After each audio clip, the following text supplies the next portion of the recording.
It's okay now? Okay. So shall I start it? Yeah. Hello everybody, welcome to the machine learning seminar. So today we will talk about one paper, SeqGAN, sequence generative adversarial nets with policy gradient. And I'm Ray Lee, and my advisor is Professor Wei Wang.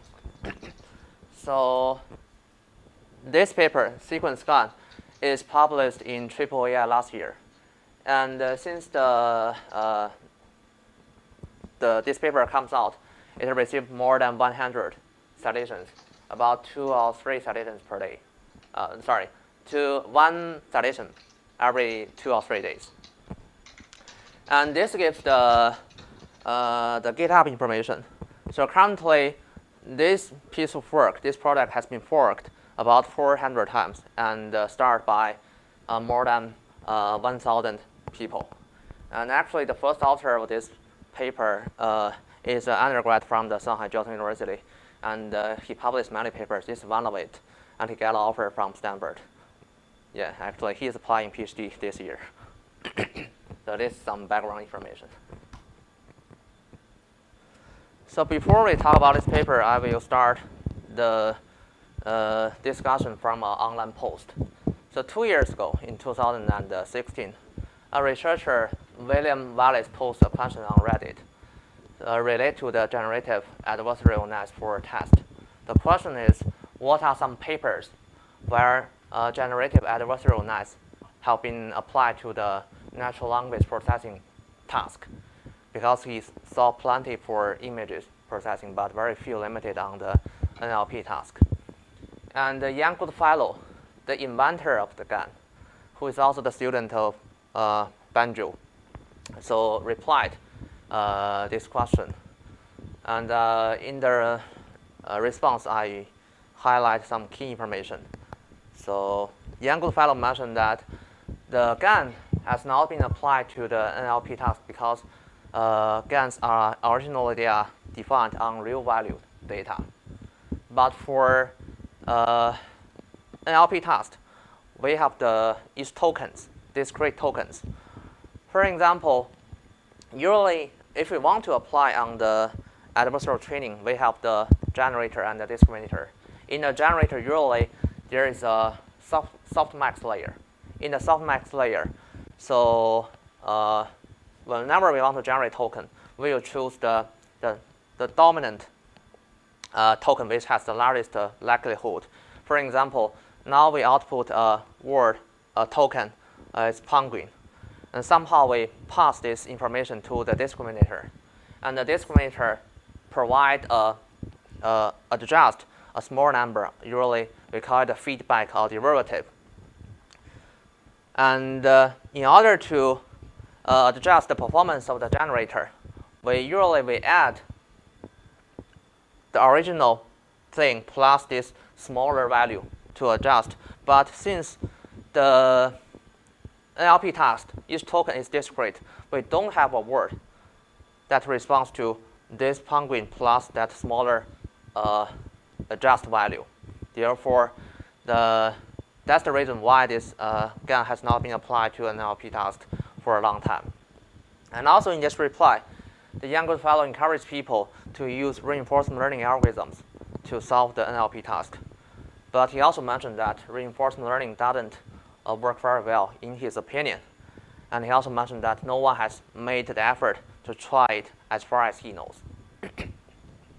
So now, in today's presentation, we will talk about one paper, how he solved the sequence generation under the reinforcement learning and using the adversarial training idea. So before we dive into the details of the paper, I want to refresh our memory a little bit.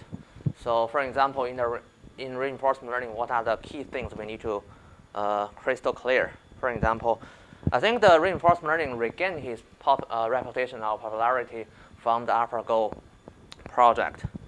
So in the reinforcement learning, so we need to be clear about something. For example, what is the observation or what is the current state? For example, when we want to play this Go, the current state is given for example 19 times 19 board, there are some piece, black piece and white piece on this board. And this is current state. This is our observation. And based on the current state, we need to take action. For example, now suppose it's the black turn. So we need to, our action is to put a black piece on the board. The action space is all the blank partitions in the current board. And after we take action, we need to define what is the reward for that action. For example, suppose now I put a black piece somewhere, and I can, that action help us to win this game finally. Maybe we need to define a positive reward to encourage that action. So basically, when next time we have the similar observation, similar state there, so we want to encourage that action. But if finally we lose by taking that action, no. Oh, sorry. What do you mean 2 types? This is a simple case. You can make it, yeah. You can make a larger reward, encourage more on that action, yeah. And also you can define a 0 reward because that may lead to both win and lose of the game. So basically, for reinforcement learning, we need to clear what is the state, and what is action, what is the action space, and what is the reward for that action. And here's something about generative adversarial training. So the basic idea of GAN is we need to generate something in high quality. For example, now we want to generate a special kind of butterfly which look like a dead leaf. And also we have a discriminator functioning like a judge, telling us whether the things we generate is in good quality or not. Basically, it's real or fake. Initially, this generator is very weak. He can generate a butterfly, but the butterfly is not something we want. And this information is passed to the discriminator. The discriminator functioning like a judge, telling that, well, the butterfly you generate is not brown. This piece of information is passed back to the generator. Then the generator evolves next time. He generates a butterfly which is brown. At the same time, the discriminator also evolves.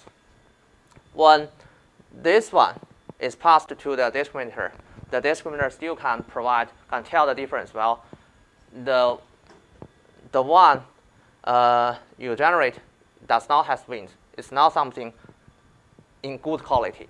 And this feedback is also passed back to the generator until at the maybe third epoch or something like that. And when the generator generates something in even high quality, now this time the discriminator has difficulty in distinguishing between the fake and the real. And finally, at this point, so we conclude, well, now this time the generator generates some high quality things. This is the basic idea of GAN. So for sequence generation, there's one famous work proposed in 2014 in natural machine translation. And this framework is composed of one encoder and decoder, 2 networks. Each network is basically a recurrent neural network. The encoder encodes the sequential information, and when it encodes the last token, it has a last hidden state, a last hidden output, and the decoder uses that information to decode. For example, if we want to do the machine translation, it will generate token one by one based on the encoded information. So usually in the sequence generation, the object function, it usually is modeled by a maximum likelihood estimation scenario. We have a lot of input sentences, and we have a corresponding output sentences. For example, H here can be what's your name, and X here can be my name is Rui Li, my name is Professor Jiang Chou. and maybe some other could be I'm happy, I'm Superman, something like that. And this X, both this H and X are sequence of tokens, and we use the XT to represent the T token in the output. The object function here is like this. So given the training pair, given the observation, input and output, we want to maximize this probability, right? How likely, given this H, the output is X? These are in the data. We want to maximize this probability, and this summation is over this H. And since we generate the token one by one, we can basically traverse the sentence through this partition, and we can use the chain rule to further expand this equation. This is the object function in the traditional sequence generation. So here, in this page, we show the framework of the sequence GAN. We mentioned that it's under a reinforcement learning framework. So originally, we have an input, a sentence H. For example, this H can be what's your name. And we have a model here. This model is defined by theta. The encoder here encodes the information of this input, what's your name. And it further uses a generator to generate the corresponding output, X. X is also a sentence. For example, my name is Ray Lee. Could be this X. And this pair is passed to the, I call it a reward part. For example, I can use a human to annotate what's the reward and how likely this is a good response, good pair.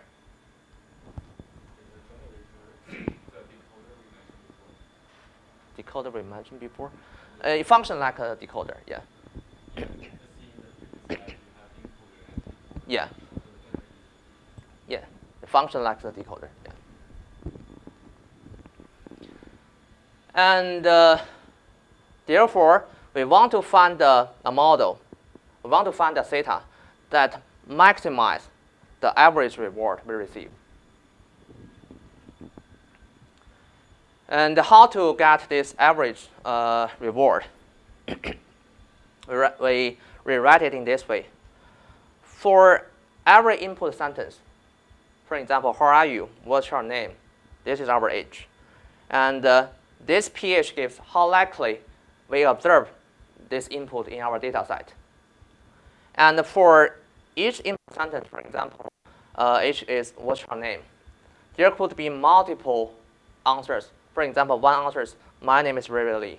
The other answer is my name is Wei Wang. It's another X.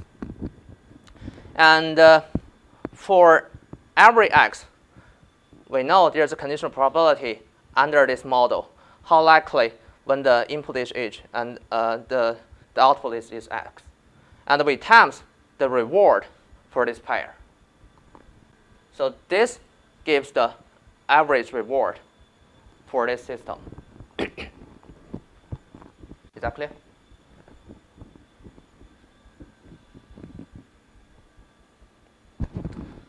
Now we want to further derive what is this average reward.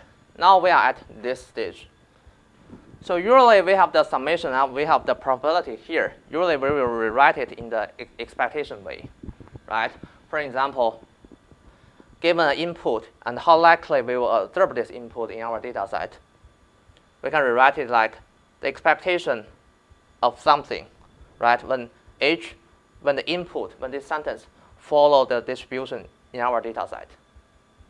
And in the inner summation, so similarly we have a condition when we fix this H, actually H is fixed here. And when the output X, for example, I'm really follows the distribution defined by the model theta. And the expectation, we want to get expected rewards for this one. And we combine these two, we move out this expectation outside. So we got this one. So given the input H, follow distribution embedded in the data. And when this input H is fixed, the output follow this conditional probability defined by the model theta.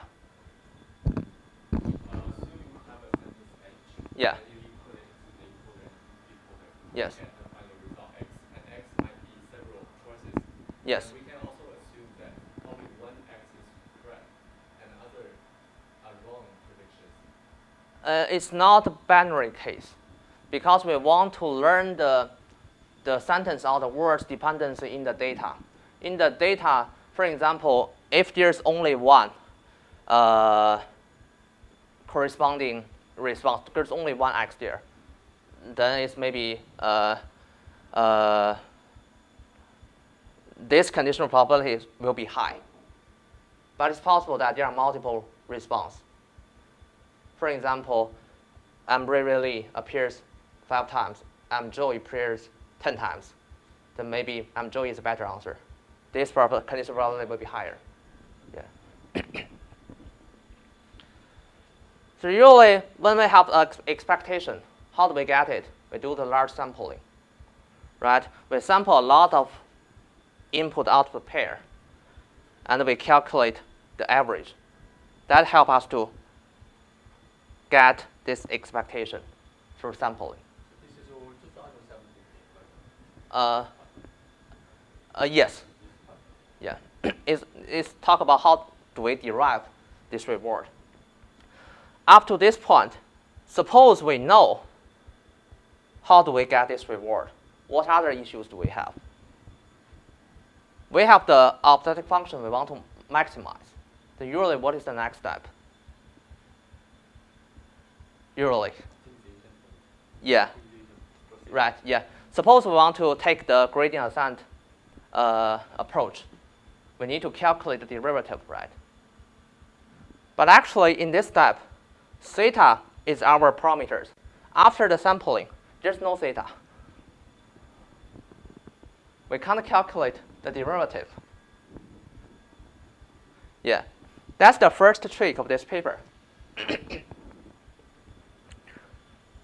Now here is the objective function. We want to calculate the derivative for this theta. Instead of doing the expectation, doing the sampling, we calculate derivative from the very beginning step.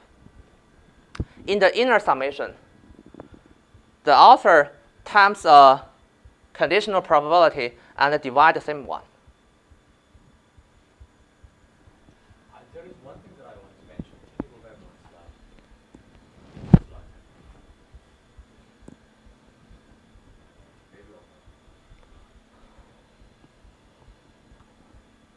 So this one, maximizing no probability.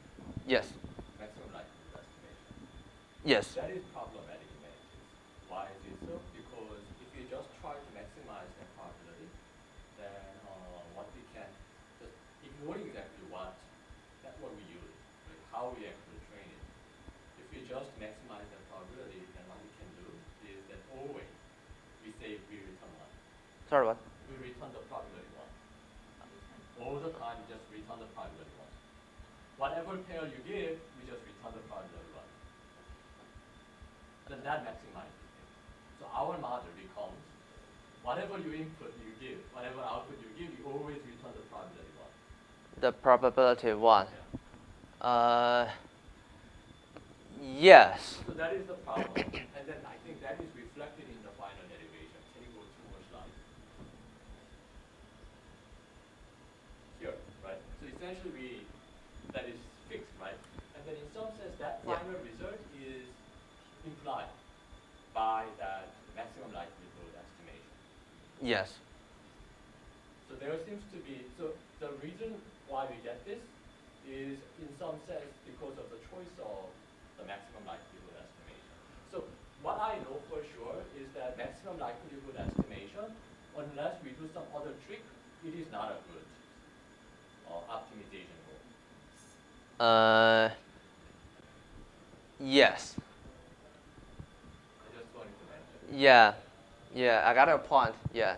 We just output one, then that is maximized. Right. But the author in this paper, they mentioned that after, because the model theta, right, only stops at the sampling part. Therefore, we want to be able to, suppose we want to maximize this one using the gradient ascent approach. There's no theta in the object function. Then they play. If we actually sum up with this value, right, whatever input output there, those are 1, right? Because those are correct answers. So the reward should be 1. Whatever input output, just, xi yeah. and xi values. So when you sum them up, it becomes 1. It's fixed. N, Yeah. right? N divided by N is 1. Yes. So here, that's an hour. That the reason why we get that formula is because of the choice of the maximum likelihood estimation. It just implies it. Yeah. So in order to including the parameter theta in the object function in order to get a derivative, so the author put an extra entry in the inner summation. It times a conditional probability x given this h and divide the same one. And they play a trick here. The derivative of log of this fx function is equal to the 1 over this fx times the derivative of this fx function. And you can think this is our fx function, right? This is the red part. Then we replace this fraction by the derivative of this log fx function. And now this time, we still rewrite it in the expectation way. And we do the sampling. Now, in the derivative, we have something that is related to the theta. That is the first trick of this paper. Which means after the sampling, still we have something that is related to the theta. Then we can update this theta.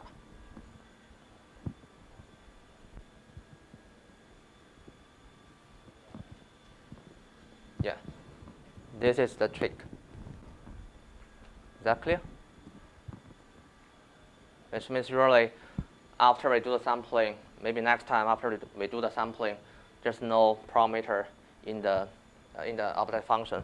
We may want to explore. We may want to play this trick next time, if we have a chance. So when we do the gradient ascent, usually we have the theta defines the model, right? We have all the theta. This is the learning rate. Then we add up, we do the update by adding up the term here. And also we know how to calculate the derivative. And suppose we know currently how to give this reward. And we hope when this reward is positive, as we ask, it could be positive 10, positive 5, right? After we do the update, we want to encourage this kind of pair. Next time when we observe this hi, we want to increase this probability that given this h, we will observe this xi. And on the other hand, if the reward is negative, when we update this theta next time, we hope when we observe this hi, we will have less probability to observe this output, this xi. Now, let's compare. So before we talk about details of the paper, let's compare the object functions in the maximum likelihood estimation and the one under the reinforcement learning. So they are very similar to each other. The only difference is the reward here. Therefore, the author of this paper claimed that the one in the MLE is a special case of the one in the reinforcement learning. In this one, it treats every reward is equal to 1. So that's the difference they claimed between the object function in the MLE and the one in their paper. This one is a special case of this one. So this is the general training of the SeqGAN. So we have the encoder, generator, encoder, decoder here. And we have a lot of samples. Suppose we know how to calculate this reward. then we know how to calculate the derivative. We do the update. And we repeat this process many, many times. And finally, we can get a model, very good model. Now let's talk about how to get this reward. So before we talk about how to get this reward, let's assume, so what will happen if this reward is always positive? Now suppose we have a H here. H is, for example, what's your name? The ideal case is we know, or we can sample, we know all the corresponding output for this X. This X1 can be I'm Riri Li. The second one can be I'm Professor Wei Wang. The third one can be I'm Professor Jiang Chou, right? And for each one of, this is the original probability, conditional probability. And the green arrows indicates the reward. Suppose now the reward is always positive. And what will happen? Because we expect after when it receives the reward, we want to actually increase this conditional probability. But actually, its probability, the summation of these all the possibilities should be equal to 1. Therefore, what actually happens after the update, the one who receives a very large reward will increase. The one who receives a relatively small reward will actually decrease a little bit. This one also receives relatively large reward. After the update, it will increase a little bit. This is the ideal case. We know all the corresponding output for this input H. But usually, when we do the training, we do the sampling,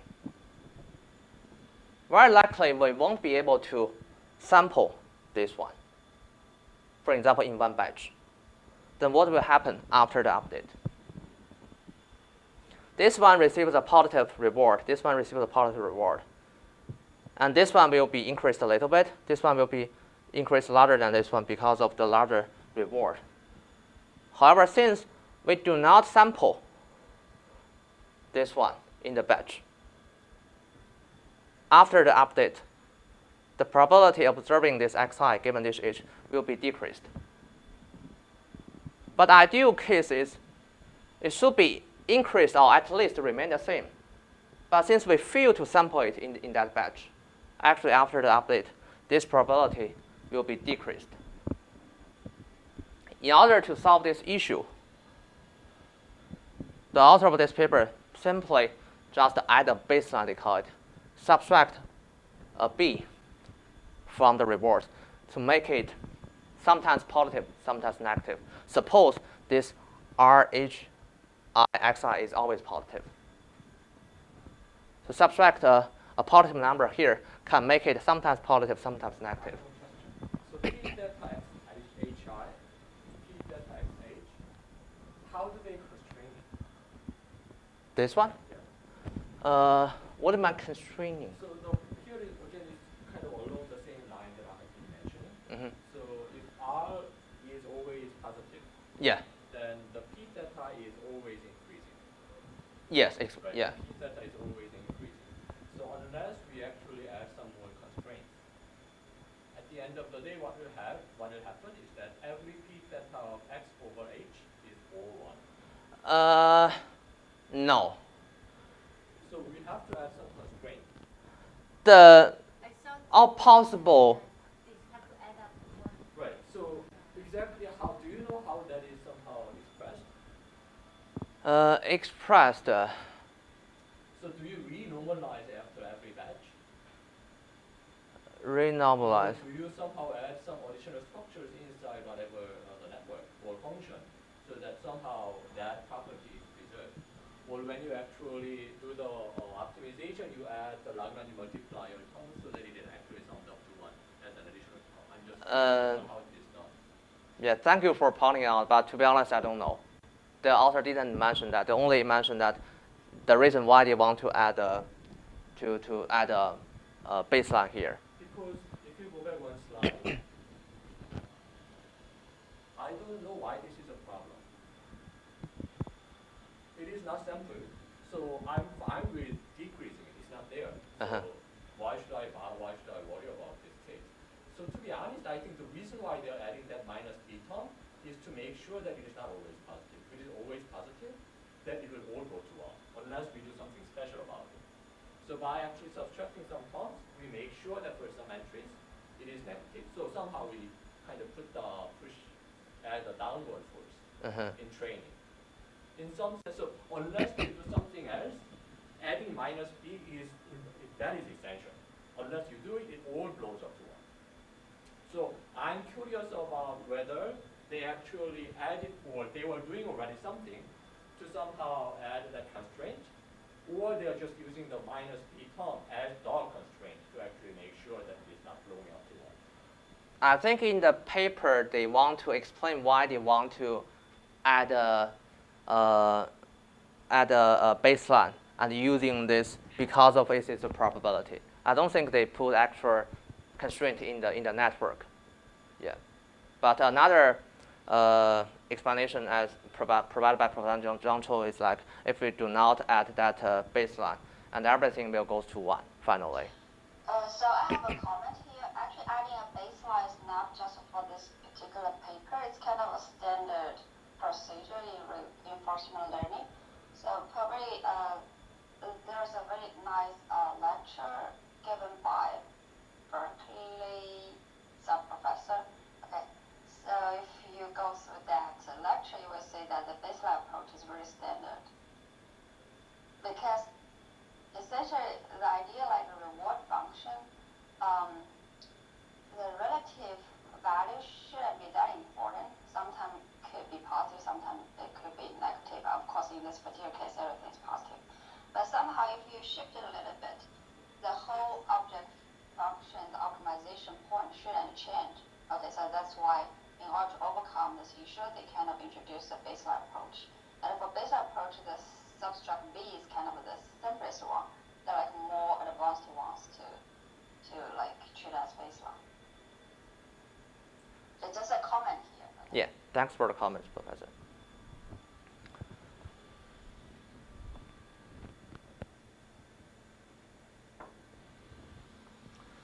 So now, in the previous slides, we assume we know how to get this reward. We talk about, but we haven't talked about anything about adversarial training. We only talk about the generator part. We generate the X, and we assume we got this reward.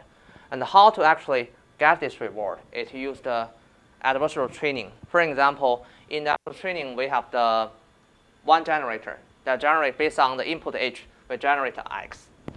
And for the discriminator, it's basically a binary classifier telling us whether the generated one is real or fake. Real means it's from the real data set. Fake means it's a generated one.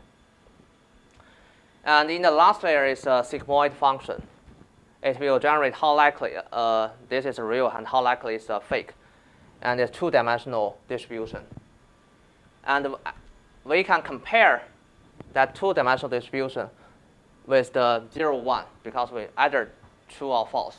We can calculate the cross entropy. That cross entropy is actually used as the reward here.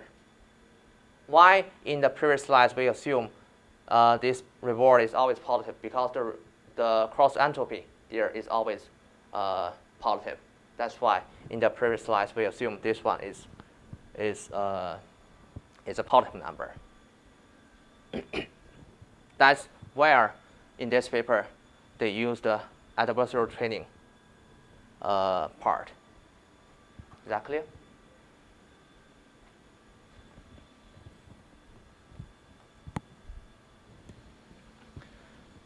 And still we want to talk about this reward. When we can generate this reward, for example, the input sentence is what is your name? And suppose the xi is generated by the encoder, the generator part is I don't know. And suppose we assume this is very bad answer, which means we observe very few such answers in the data set. And after we do the update, actually we are decrease these three probabilities, right? Given this input, I don't know. right? This is the token at the first partition. Given this input and the first token, the second token is don't, and the third one is no. After we do the update, actually we are decrease these three probabilities. But actually what we want is actually the first token actually is a good one. When I ask, what is your name? M something seems to be a very good answer. But actually, if we do the rewarding after the entire sentence, actually we are doing something wrong. Sometimes we are doing something wrong.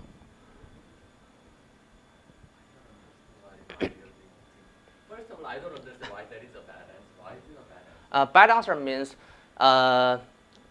this answer does not appear very frequently in the data set, even though it appears. It doesn't appear very often in the data. What does it doesn't appear? So here, what is the overall? Is it a conversation? No, it could be applied to conversation. It could be applied just the text. We want to learn the conditional dependency of the words of the sentence.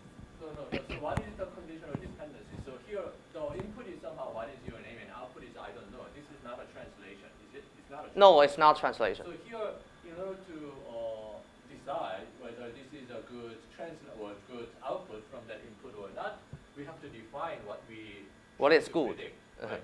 So what are we trying? Are we trying to come up with a reasonable answer to that question? Or when you say something is bad, what does it mean?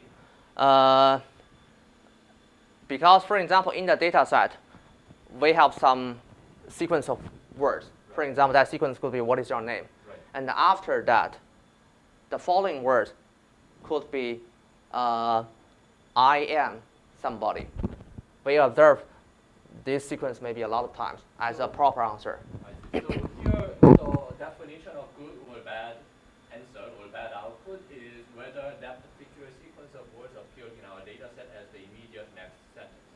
Frequently or not, yeah. So that is our definition. And yeah. you claim that this is a bad answer because I don't know didn't appear very many times right after what is your name. Yes, correct. So that is that. And then you say that, oh, here you do want to consider I as a good answer.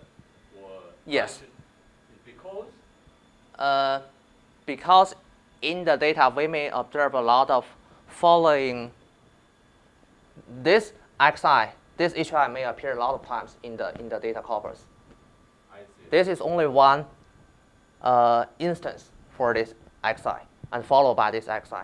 We may have another xj, and I am somebody, and another xk, I am somebody. So which implies I as the starting token should be a good one, even though in this case it's a bad answer.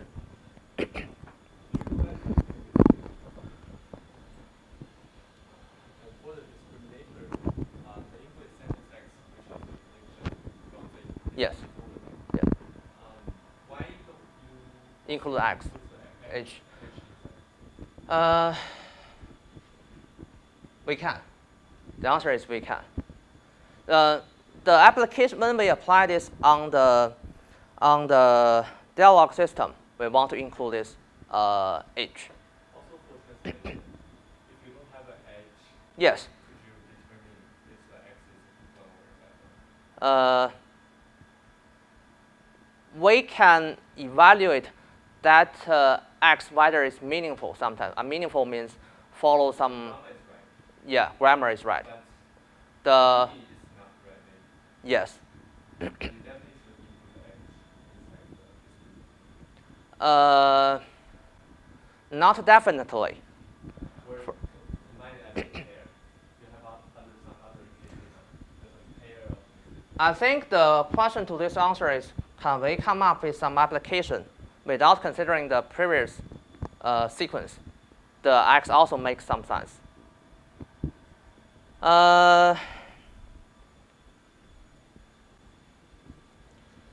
before the instrument is manual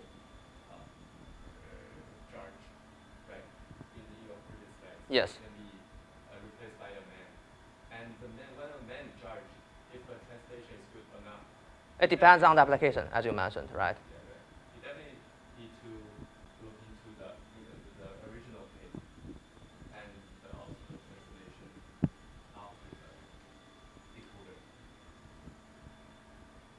Yes. As I mentioned, it depends on the application. I don't know. In this paper, they also try to generate a speech. But for that speech, it also. But I think it's a minor issue. We can put a H here. But I think in this paper, I need to double check whether they put this H into the discriminator to generate a reward.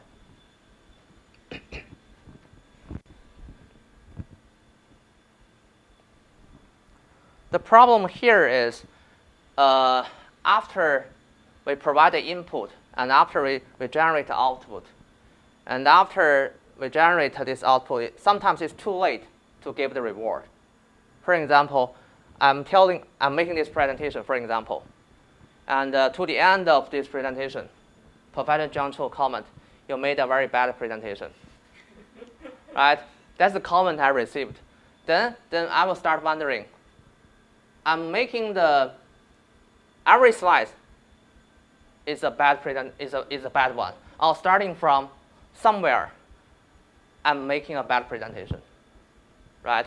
Which means we do not receive the reward instantly.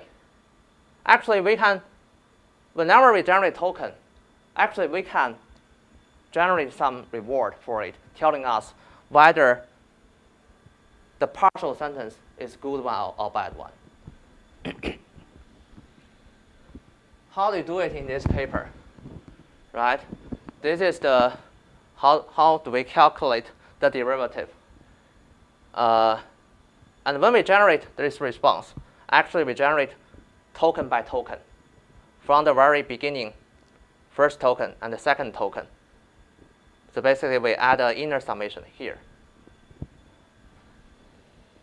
So which means whenever we generate a token, we can do some update for this theta.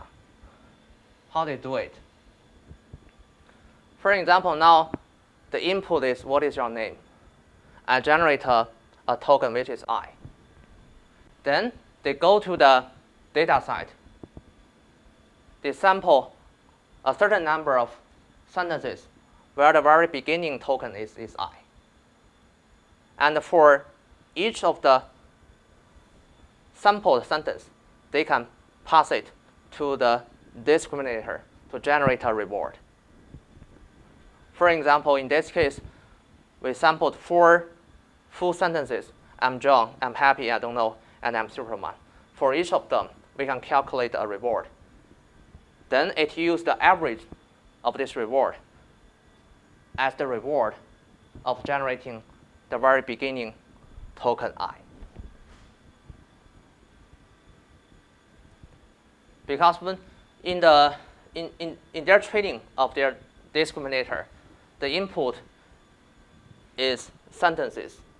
But if you pass in a partial sentence, for example, this I, the generator, maybe it will be able to generate some score, but because the training data is not look like this. Therefore, it tries to first auto-complete a sentence by sampling and use the average to derive the reward score for part of the sentence.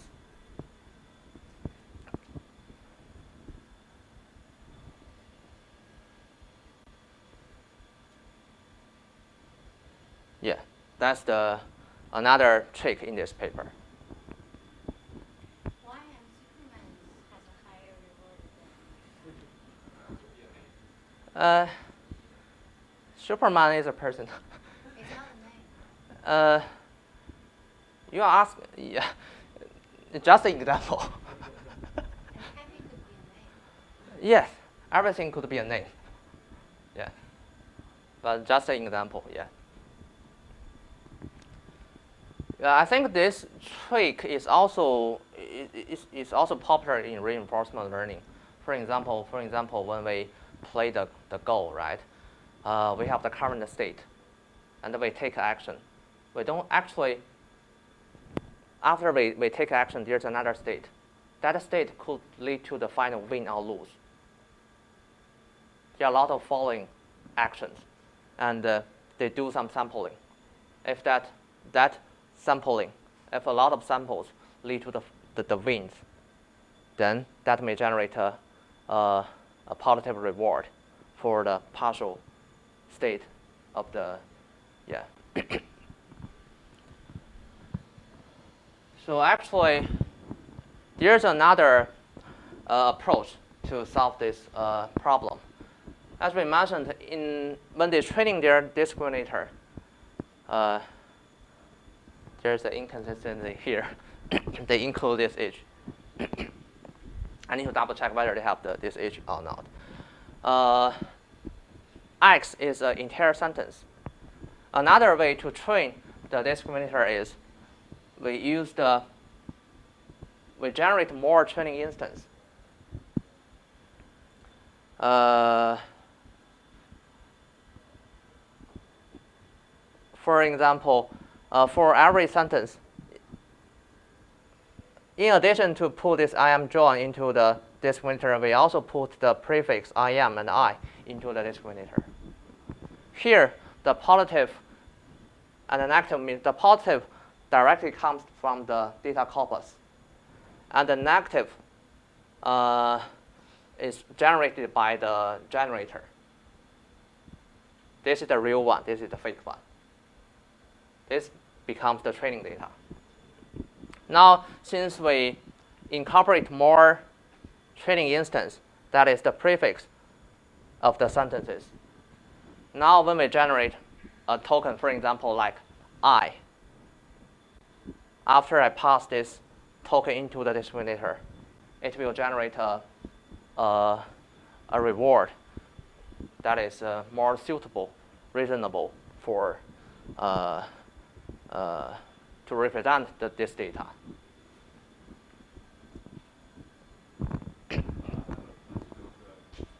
Policy gradient. I think, for example, like the maze. In the maze, you have 4 different choices of actions: up, down, left, right, and this is discrete actions, and we cannot use the policy gradient on them.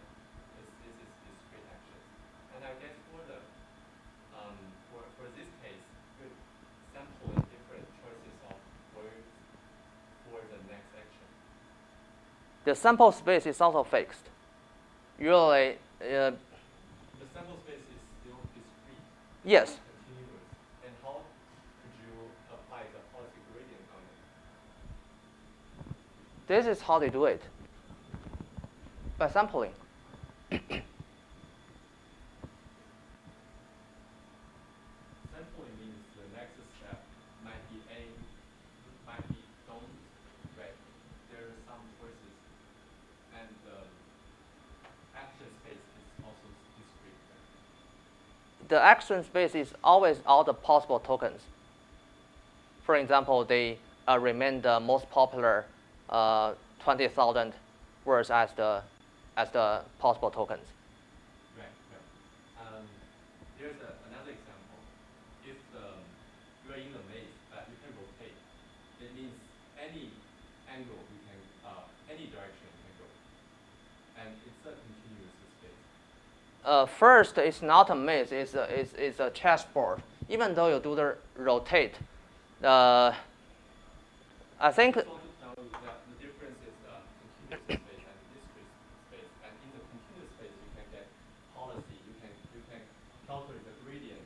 But in the discrete space, it's hard to calculate the gradient. And I guess this is still a discrete space for actions. Yes, it is. So I don't know how to calculate the gradient. I think they use the encoder and decoder to know the same frequency to update the signal.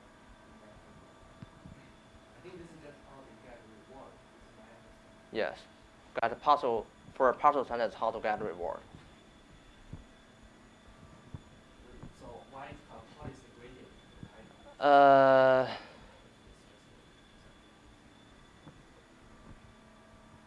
I think the paper, when they talk about this part, it used a policy gradient as the subsection of that one. But maybe that confused Joey a little bit. But actually, this part tells us how to get a reward for a partial sentence. Maybe this is the if used in policy gradient. Yes. I know there are two different kinds of rewards. The first one is value-based, another one is policy gradient-based. Value-based is on discrete action space, and the policy gradient is for the continuous space. So this is why I'm confused about this part. We can discuss it later. Yes, right. Thanks for pointing it out. Yeah.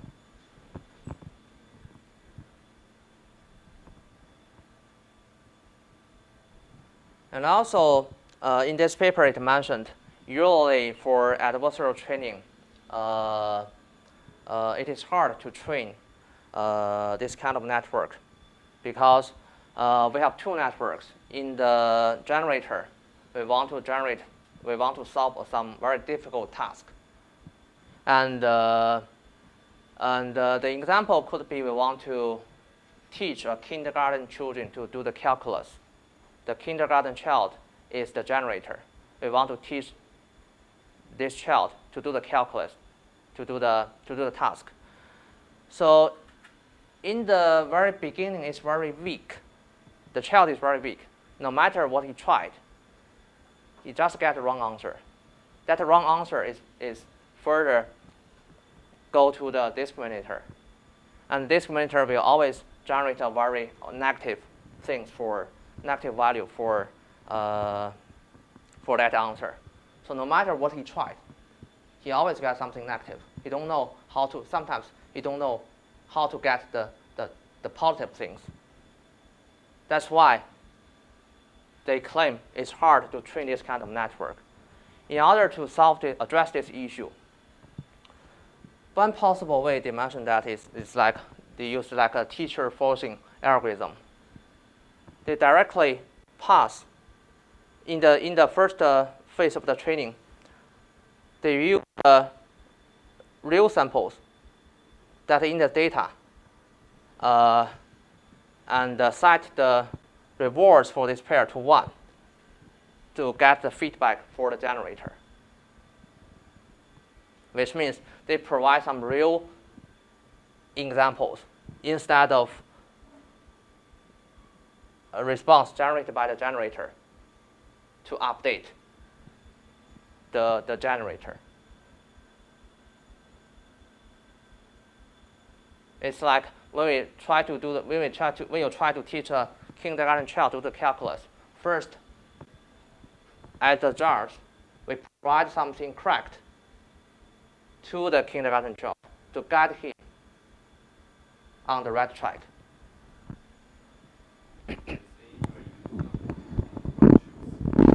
Yes. Yes. Alternative way to train this work, they also mentioned is we can directly train the MLE model because the maximum likelihood estimation is also in that model also has a generator defined by the theta. They can use that theta trained by the MLE model as the beginning states for this theta. That's an alternative. You don't have much branches like this. So, but afterwards you want to apply it to a large data set. Large data set? No, that's. I don't think it's about large or small. The issue here is in the beginning, the generator is very weak. It always generates something wrong, something fake. In order to quickly improve this generator, we need to do something. Yeah.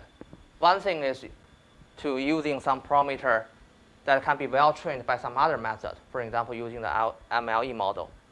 Or, as they mentioned, directly using the real example, pass them to the discriminator, and using these correct examples to adjust the parameters theta.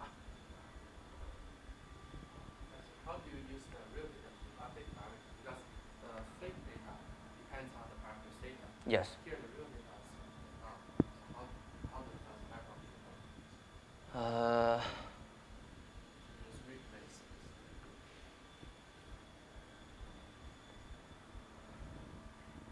I guess it's just for updating the discriminator. Oh, I see. Okay, maybe Yeah.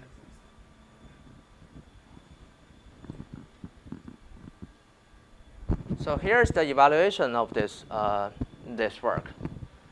So the first experiment they conduct is on the synthetic data side. They just use LSTM. The parameters in the LSTM are just random. They didn't train it. But based on this LSTM, it can generate a lot of sentences and they treat it as the real data. And they use their model to learn the real data. And also they run some other different process competitors. Now given some input, given the age, the generator, the model they trained can generate some corresponding output. And then they compute the log likelihood between the one they generated and the real one, the real output in the data set to quantify, to evaluate performance. And for this negative log likelihood, the smaller the better. And here is the result. There is a random algorithm. There is one trained under the maximum likelihood model. There is a scheduled sampling algorithm. There is a policy gradient BLUE method. And the last one is their SeqGAN method. And they conclude their method achieves the best performance because the negative log likelihood is smallest in this comparison. And this figure shows the performance of different algorithms as they increase the number of epochs. So actually, some people actually attack. Most people, they like the citing because the LSTM is just generate some random things. It's not a specific novel. But most people put comments here. It seems like for these competitors, after the 150 epochs, they stay on a local minimum. But for the SeqGAN, it further dive into either the global minimum or another better local minimum. And they challenge that maybe when they increase the number of epochs, this algorithm may also be able to find that local minimum, that global minimum. Clear? In this paper, they also conduct some experiments on real data. For example, they try to generate Chinese points. They want to generate speech, Barack Obama speech, and also music generation, and conduct some user study to demonstrate how good the algorithm is. But in the slides, in the presentation, we didn't show it. So instead, we show something from other researchers.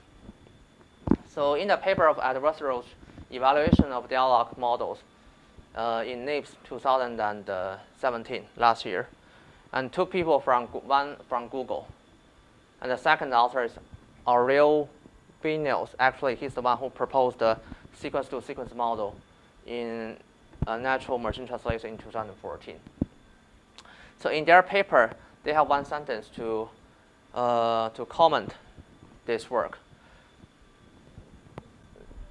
In this paper, they try to use the adversarial training, use the discriminator to automatically evaluate the performance of the generated response.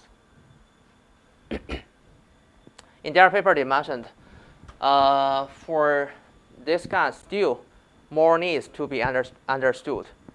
And using the discriminators alone won't solve the evaluation challenges of the dialogue system. This is about their paper, right?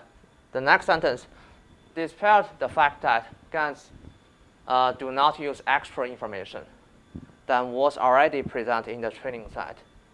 So even though some work argue that it's a better loss than the likelihood, so this work is actually refers to the SeqGAN.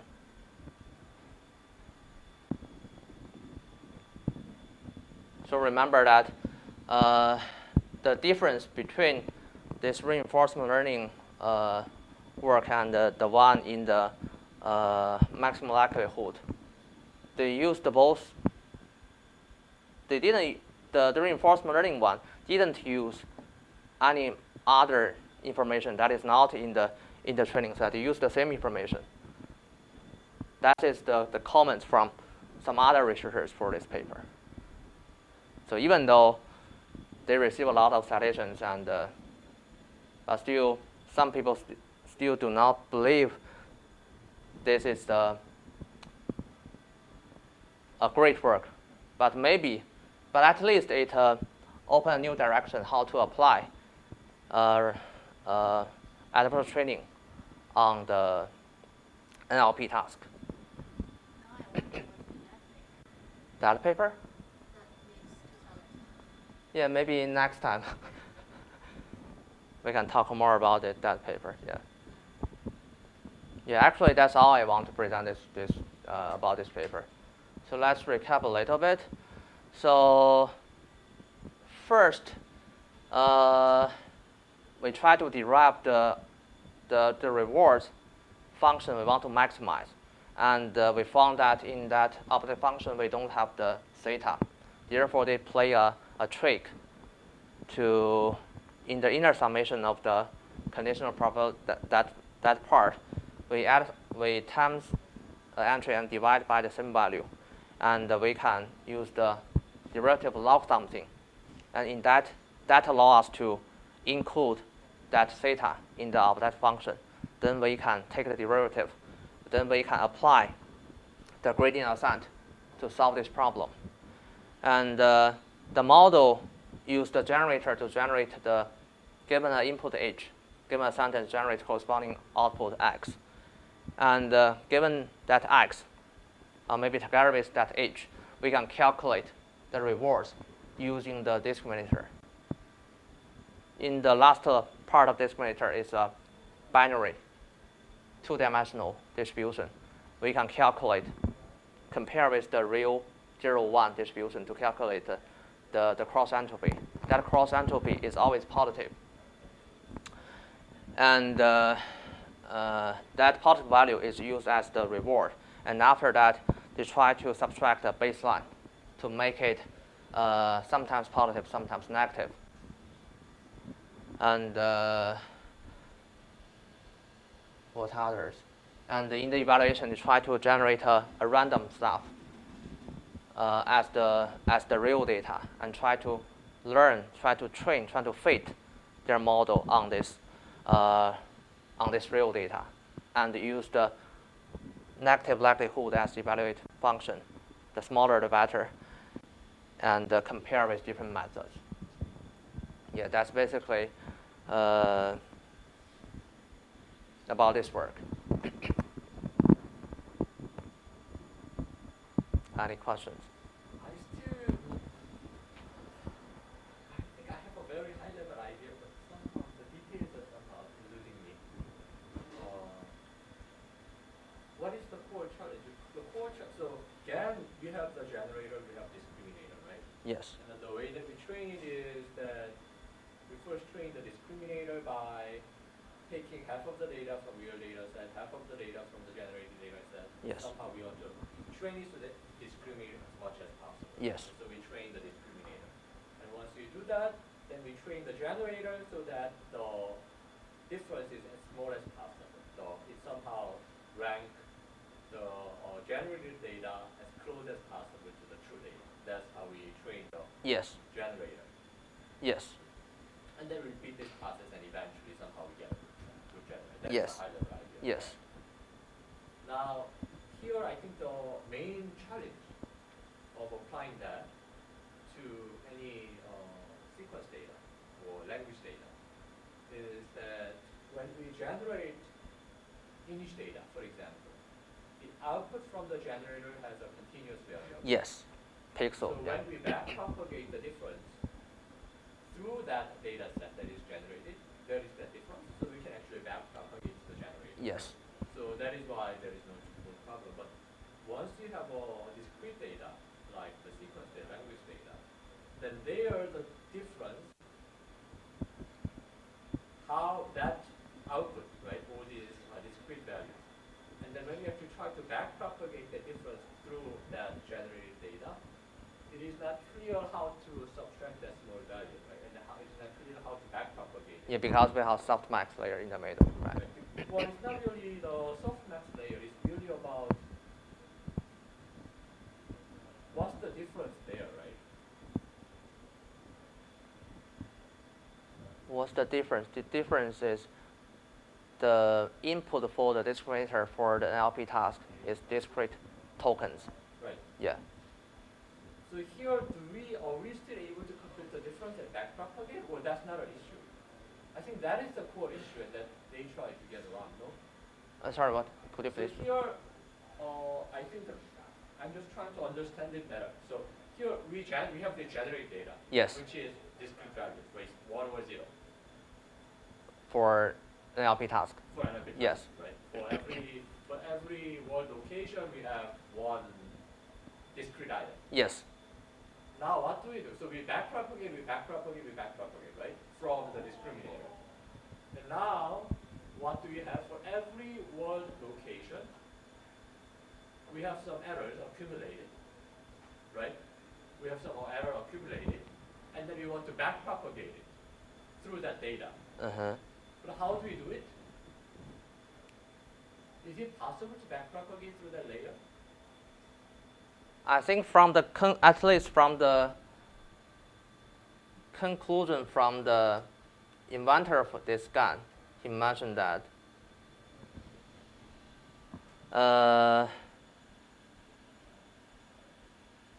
from this part, there's no way to. What is the error? The error is we have some values, and then for every output there is input, there is output, and then make, subtract it. I think what it means that you can still do some, you can still get some small change like penguin plus 0.0. But that may lead to the same output again. Right. Yeah. It's always slight change around the word. Right. I think that's the core issue. Why is it core? What is the so here as long as we can train, we don't have any problem, right? The question is, are we able to train? That's the no, or is that a problem? I think he says. I think the suggests yes. You can make slight changes. Only we can make slight changes. For example, we add a very smaller value, Right. but that smaller value in the next iteration will output the same token again. For, as you mentioned, it's if it has a 0, 1, that partition is still 1.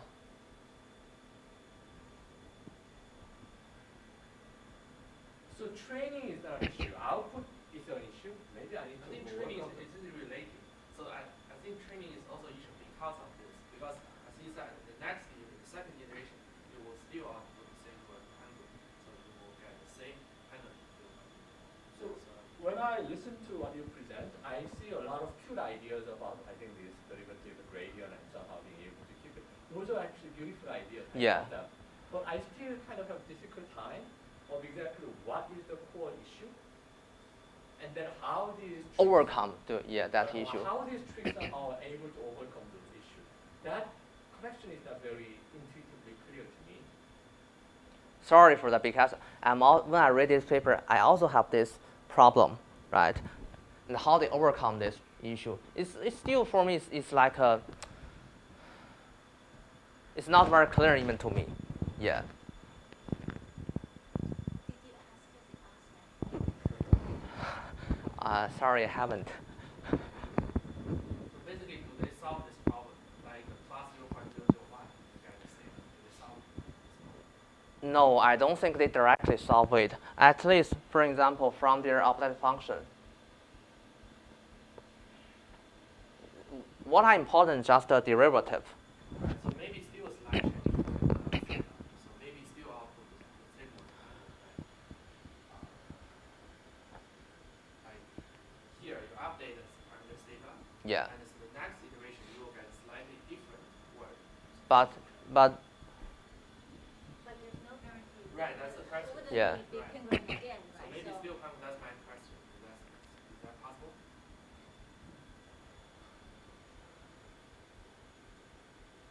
the problem, I think, the question is whether that smaller update will accumulate or not. Right.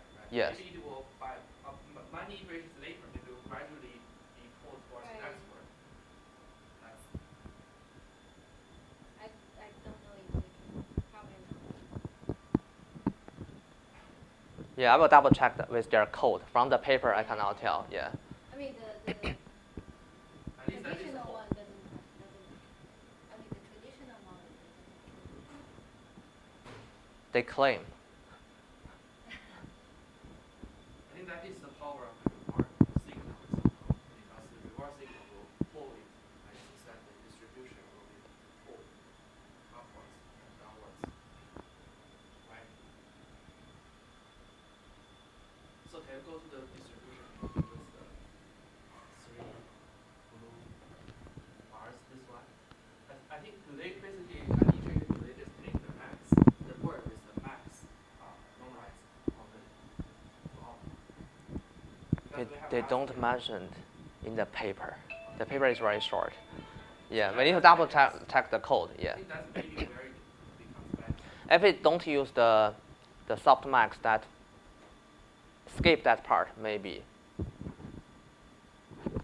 Yeah. Yeah, I will check the code. Yeah. Any more questions? I will check the code and get back to Professor later. Yeah.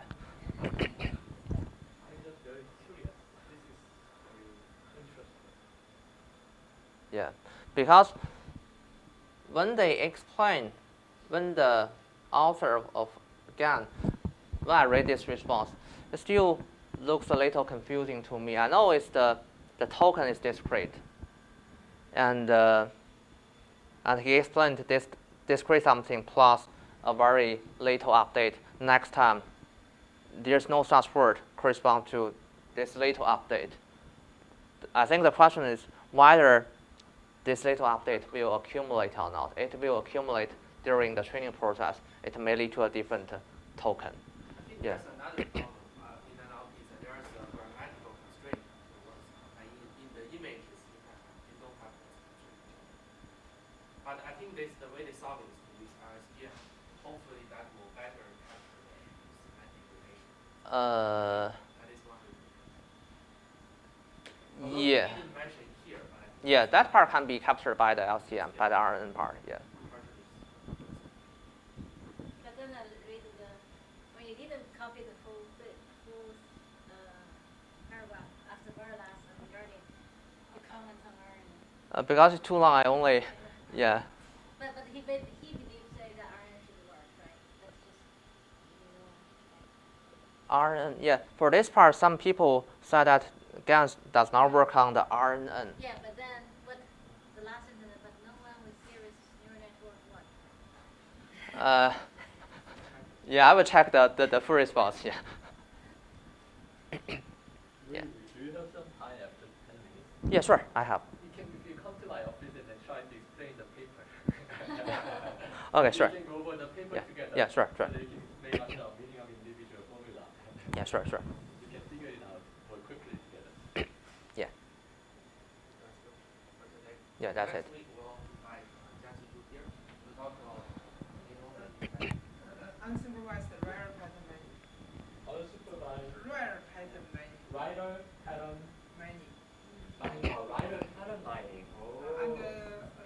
And there is a simple survey first, and then my own work. I see. So, okay.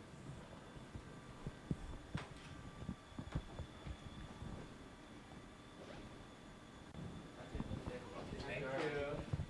Thank you. So come to my office maybe 10 minutes later so I can quickly scan through the paper. it.